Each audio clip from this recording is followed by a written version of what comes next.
ಮದುವೆಯಾದ 45 ದಿನಕ್ಕೆ ಲವರ್ ಜೊತೆ ಹೆಂಡತಿ ಹೊಡೋಗ್ಬಿಟ್ಟಿದ್ದಾಳೆ, ಎಸ್ಕೇಪ್ ಆಗಿದ್ದಾಳೆ. ಅದರಿಂದ ಮನನೊಂದಂತಹ ಗಂಡ, ಪತಿ, ಸೋದರ ಮಾವ ಇಬ್ಬರೂ ಕೂಡ ಸೂಸೈಡ್ ಮಾಡ್ಕೊಂಡಿದ್ದಾರೆ. ಏನಾಗ್ತಾ ಇದೆ ಸಂಸಾರಗಳಲ್ಲಿ ಗೊತ್ತಾಗ್ತಾ ಇಲ್ಲ. ಮದುವೆ ಆಗ್ತಾ ಇದ್ದಾರೆ, ಕೆಲವರು ಪ್ರೀತಿಸಿ ಮದುವೆ ಆಗ್ತಾರೆ, ಕೆಲವರು ಮನೆಯವರಲ್ಲಿ ಹೇಳಿದ್ದಾರೆ ಅಂತ ಮದುವೆ ಆಗ್ತಾರೆ. ಆ ಎರಡೂ ಸಂಸಾರಗಳಲ್ಲಿಯೂ ಕೂಡ ಈ ರೀತಿಯಾದ ಗಲಾಟೆಗಳು, ಗೊಂದಲಗಳು, ಸೂಸೈಡ್ಗಳು, ಕೊಲೆಗಳು ಎಲ್ಲವೂ ಕೂಡ ಆಗ್ತಾ ಇದೆ. ದಾವಣಗೆರೆ ತಾಲೂಕಿನ ಗುಮ್ಮನೂರಿನಲ್ಲಿ ಒಂದು ಘಟನೆ ಆಗಿದೆ. 45 ದಿನಕ್ಕೆ ಮದುವೆಯಾಗಿ ಎಸ್ಕೇಪ್ ಆಗಿದ್ದಾಳೆ ಹೆಂಡತಿ. ಗಂಡ ಮತ್ತು ಮಾವ ಇಬ್ಬರು ಕೂಡ ಆತ್ಮಹತ್ಯೆ ಮಾಡ್ಕೊಂಡಿದ್ದಾರೆ. ಪತ್ನಿಯಿಂದ ಕಿರುಕುಳ ಅಂತ ಹೇಳಿ ಆರೋಪ ಮಾಡಿದ್ದಾರೆ, ಆತ್ಮಹತ್ಯೆ ಮಾಡ್ಕೊಂಡಿದ್ದಾರೆ. ಪತ್ನಿಯ ವರ್ತನೆಯೇ ಸಾವಿಗೆ ಕಾರಣ ಅಂತ ಹೇಳಿ ಡೆತ್ ನೋಟ್ನಲ್ಲಿ ಕೂಡ ಬರೆದಿದ್ದಾನೆ. 2 ಪುಟಗಳ ಡೆತ್ ನೋಟನ್ನು ಬರೆದಿರುವಂಥದ್ದು. ಆ ನಂತರ ನೇಣಿಗೆ ಶರಣಾಗಿರೋದು. ಹರೀಶ್ 30 ವರ್ಷದ ಮೃತ ದುರ್ದೈವಿ ಅಂತ ಹೇಳಲಾಗ್ತಾ ಇದೆ. ಅದರ ಜೊತೆಗೆ ಅವರ ಮಾವ ಕೂಡ. ಹರೀಶ್, ರುದ್ರೇಶ್ ಇಬ್ಬರಿದ್ದಾರೆ. ಸೊಸೆ ಬೇರೊಬ್ಬನ ಜೊತೆ ಓಡೋಗ್ಬಿಟ್ಲಲ್ಲ ಅಂತ ಅವಮಾನ ಆಯಿತು. ತಾನೇನು ಮುಂದೆ ನಿಂತ್ಕೊಂಡು ಮದುವೆ ಮಾಡಿಸಿದ್ದಂತಹ ಆಕೆಯ ಸೋದರ ಮಾವ ರುದ್ರೇಶ್ ಕೂಡ ಆತ್ಮಹತ್ಯೆ ಮಾಡಿಕೊಂಡಿದ್ದಾನೆ. ಅವಮಾನ ತಾಳಲಾರದೆ ದಾವಣಗೆರೆ ಗ್ರಾಮಾಂತರ ಪೊಲೀಸರು ಪ್ರಕರಣವನ್ನು ದಾಖಲಿಸಿಕೊಂಡಿದ್ದಾರೆ. ಅಲ್ಲಿಗೆ ಭೇಟಿ ನೀಡಿ ಪರಿಶೀಲನೆ ಮಾಡಿ ತನಿಖೆ ಕೂಡ ಮುಂದುವರಿಸಿದ್ದಾರೆ. ಏನಾಯಿತು, ಯಾಕಾಯಿತು ಅಂತ ಹೇಳಿ. ಇಬ್ಬರು ಚೆನ್ನಾಗಿದ್ದಾರೆ, ಮದುವೆ ಮಾಡಿದ್ರೆ ಚೆನ್ನಾಗಿರ್ತಾರೆ ಅಂತ ಹೇಳಿ ಕುಟುಂಬದವರು ಅಂದ್ಕೊಂಡ್ರು. ಮದುವೆ ಮಾಡಿದ್ರು, ಮದುವೆಯಾಗಿ ಚೆನ್ನಾಗಿದ್ರು. ಸ್ಟಾರ್ಟಿಂಗು 45 ದಿನ ಆಯಿತು. ಈ 45 ದಿನದಲ್ಲಿ ಕಿರುಕುಳ, ಆರೋಪಗಳು, ಜಗಳಗಳು ಎಲ್ಲವೂ ಕೂಡ ಆಯಿತು. ಸಹಿಸ್ಕೊಂಡಿದ್ರು. ಆಗ ಆ ಹುಡುಗ ಏನಿದ್ದಾನೆ ಸಹಿಸ್ಕೊಂಡಿದ್ದ.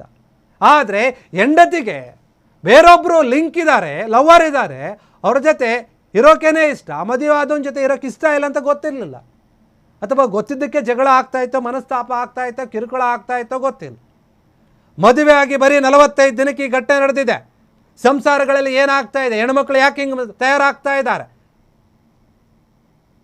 ಕೆಲವರು ವಿಷ ಹಾಕಿ ಸಾಯಿಸ್ತಾರೆ, ಇನ್ನು ಕೆಲವರು ಸಾಯಿಸಿ ಡ್ರಮ್ಮಲ್ಲಿ ಹಾಕ್ತಾರೆ, ಇನ್ನು ಕೆಲವರು ಸಾಯಿಸಿ ಕಟ್ ಪೀಸ್ ಮಾಡಿ ಕುಕ್ಕರ್ನಲ್ಲಿ ಹಾಕಿ ಕುದಿಸಿ ಚರಂಡಿಗೆ ಚೆಲ್ತಾರೆ. ಜೀವ ತೆಗೆಯೋ ಬದಲು ಸುಮ್ಮನೆ ಹೋದ್ರಾಯ್ತಲ್ಲ. ಹೆಂಡತಿ ಬೇರೆಯವ್ರ ಜೊತೆ ಓಡೋದ್ಲಂತ ಅವನು ಪಾಪ ಅದೇ ನೋವಲ್ಲಿ ಆತ್ಮಹತ್ಯೆ ಮಾಡಿಕೊಂಡ.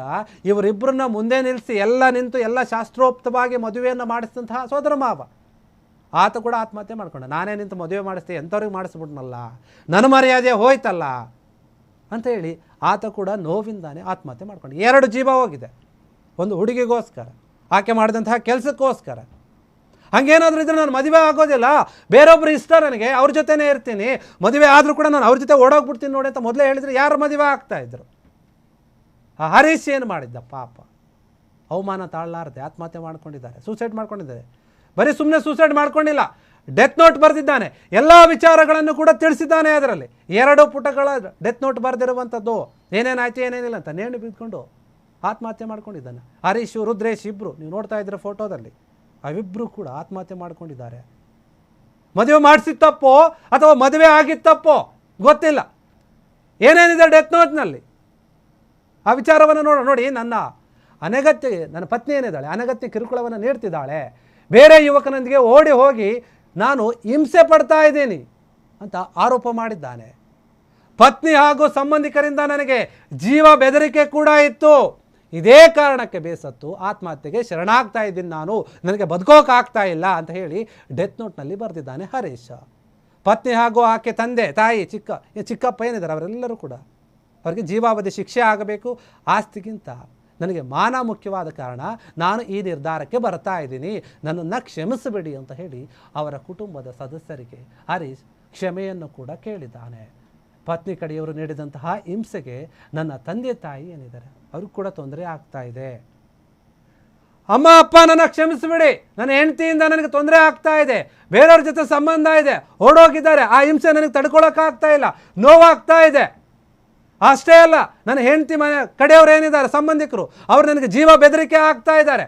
ಅವ್ರ ತಂದೆ ತಾಯಿ ಚಿಕ್ಕಪ್ಪ ಎಲ್ಲರಿಂದ ಕೂಡ ನನಗೆ ಜೀವ ಬೆದರಿಕೆ ಇದೆ, ನನಗೆ ನೋವಾಗ್ತಾ ಇದೆ, ನನಗೇನು ಮಾಡ್ಬೇಕು ಗೊತ್ತಾಗ್ತಾ ಇಲ್ಲ, ಅದಕ್ಕೆ ನಾನು ಈ ನಿರ್ಧಾರಕ್ಕೆ ಬರ್ತಾ ಇದ್ದೀನಿ, ನನಗೆ ಬದುಕುವಕ್ಕೆ ಯಾವ ರೀತಿಯ ಆಸೆ ಇಲ್ಲ, ನನ್ನನ್ನು ಕ್ಷಮಿಸಬೇಡಿ ಅಂತ ಹೇಳಿ ಅವರ ತಂದೆ ತಾಯಿಗಳಿಗೆ, ಕುಟುಂಬ ಸದಸ್ಯರಿಗೆ ಕ್ಷಮೆ ಕೇಳಿಕೊಂಡು ಸತ್ತೋಗಿರುವಂಥದ್ದು, ಆತ್ಮಹತ್ಯೆ ಮಾಡಿಕೊಂಡಿರುವಂಥದ್ದು.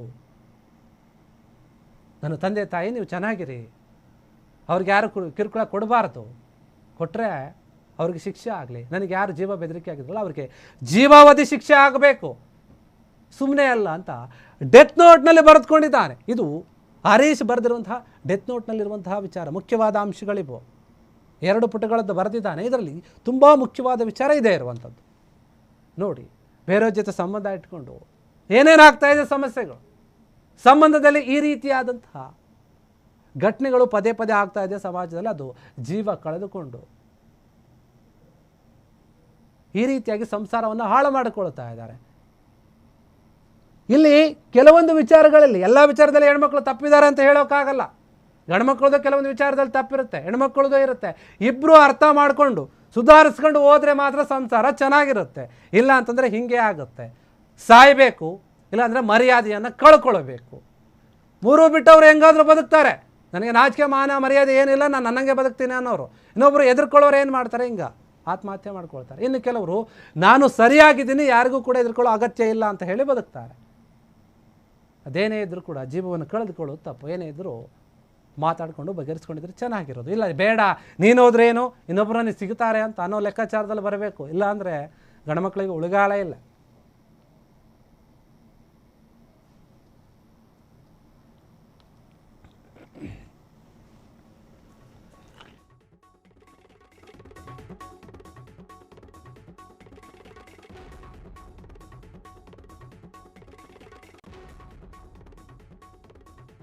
ಕ್ಷಣ ಕ್ಷಣದ ಸುದ್ದಿಗಳಿಗಾಗಿ ಫ್ರೀಡಂ ಟಿವಿ ಸಬ್ಸ್ಕ್ರೈಬ್ ಮಾಡಿ, ಲೈಕ್ ಮಾಡಿ ಹಾಗೂ ಫಾಲೋ ಮಾಡಿ.